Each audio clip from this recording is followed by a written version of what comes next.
Vamos projetar os jogos da rodada do final de semana.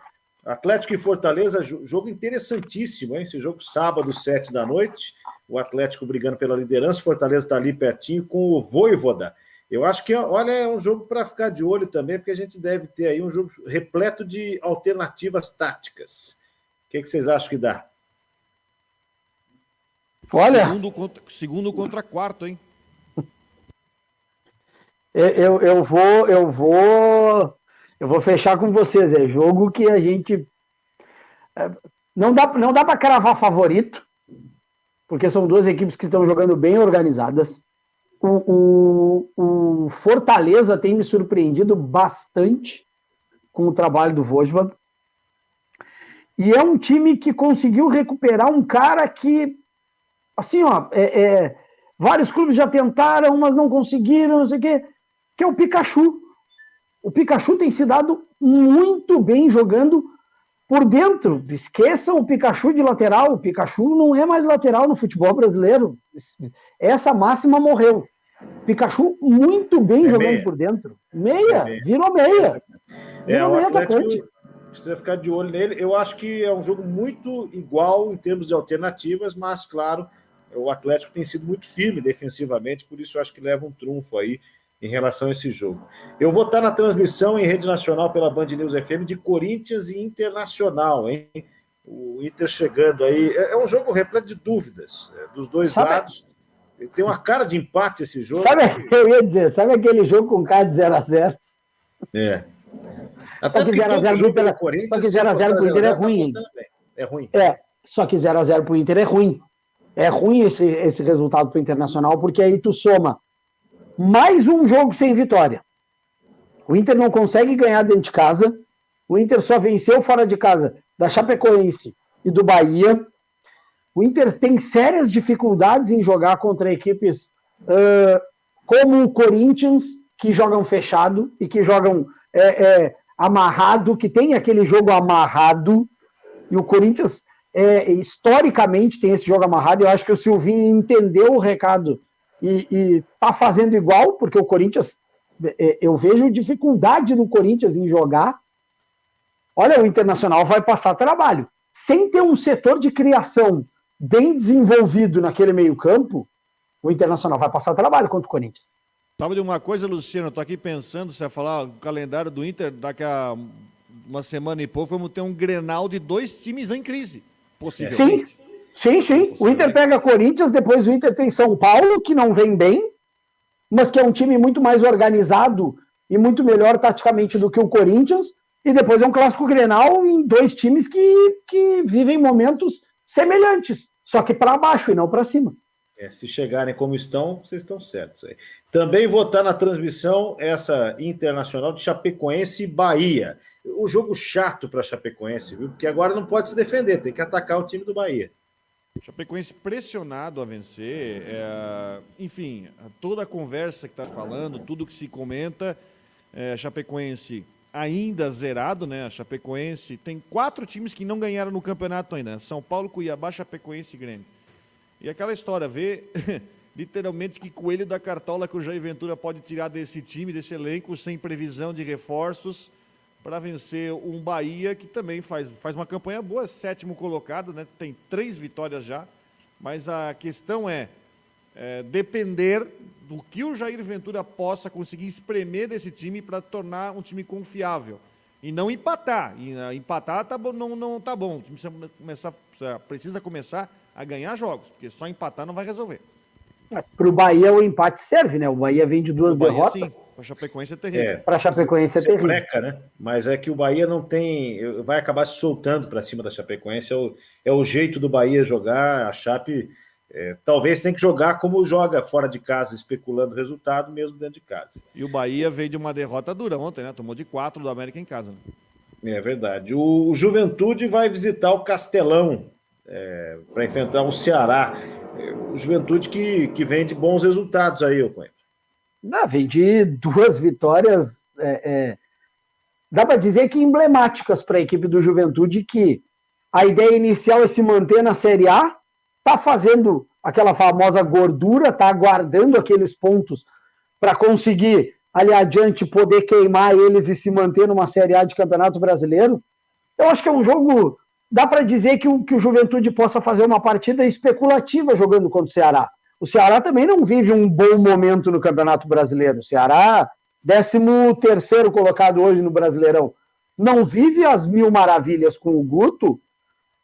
Eu não quero ser otimista demais com o Juventude, mas uma vitória fora de casa dá um gás legal para a equipe, seria muito bom na questão de tabela e seria muito bom na questão de ânimo para o clube Juventude. 3 seguidas, né? 3 vitórias seguidas, tu vencer Flamengo, tu vencer o Grêmio, tu ganhar uma partida fora de casa do Ceará, e a gente sabe que é difícil jogar lá em Fortaleza, seria uma boa.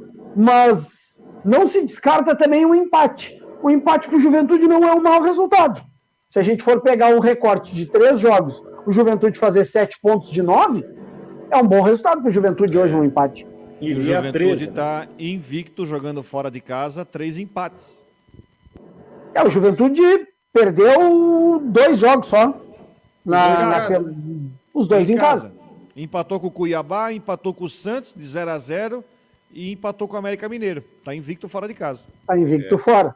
E vocês observaram aí que os 4 últimos não ganharam. Curiosamente, o melhor dos 4 é o Cuiabá, né? Porque jogou só 5 jogos e tem 4 empates. Uma derrota somente na competição. Grêmio, São Paulo, mal, a Chapecoense também.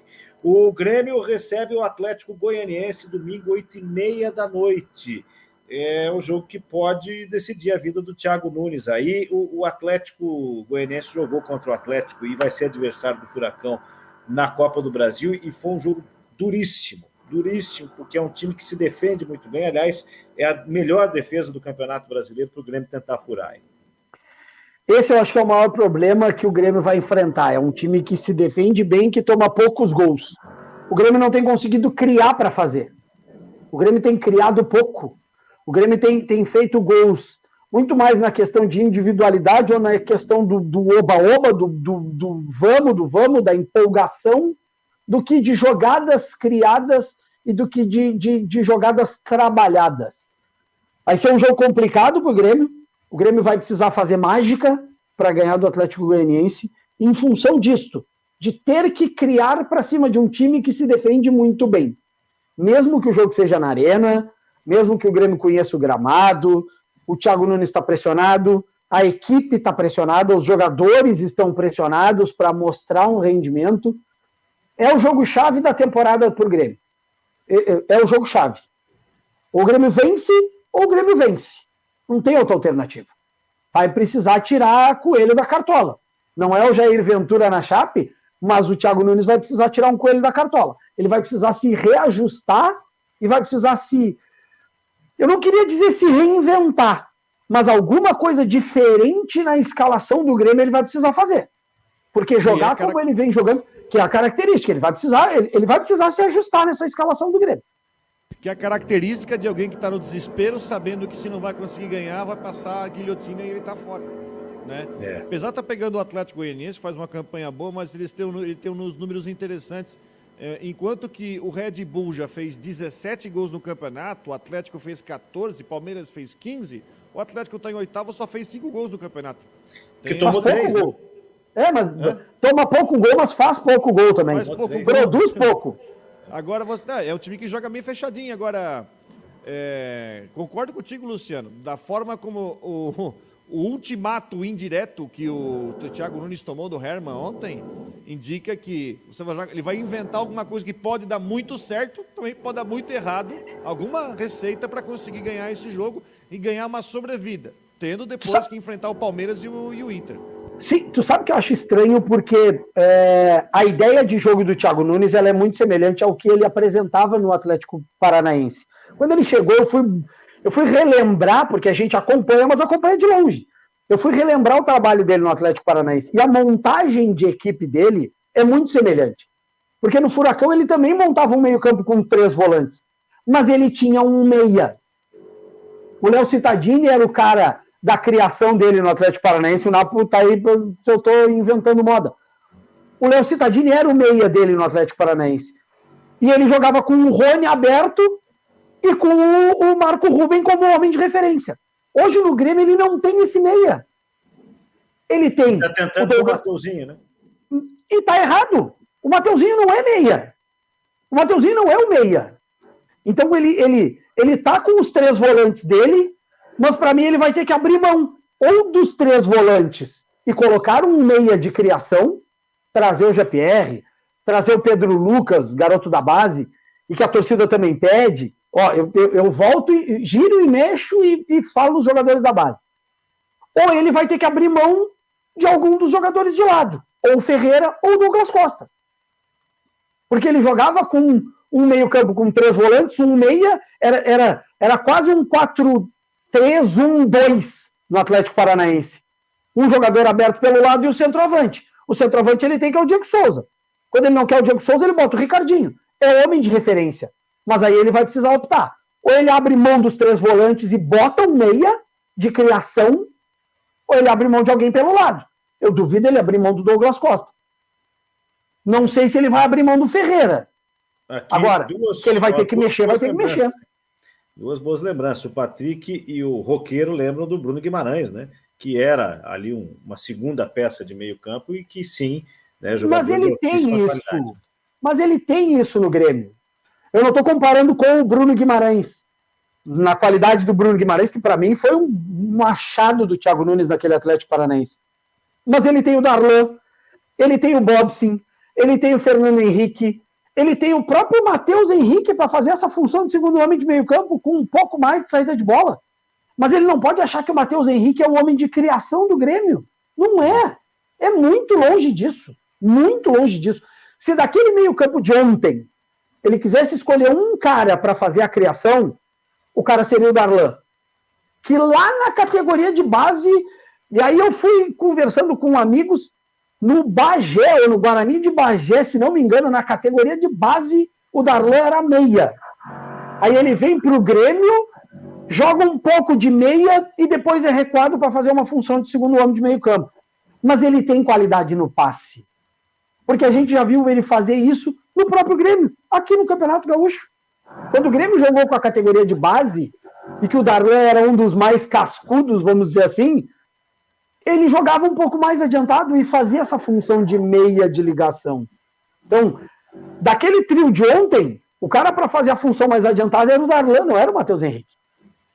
Vai estar na mira aí no final de semana, o último jogo do domingo.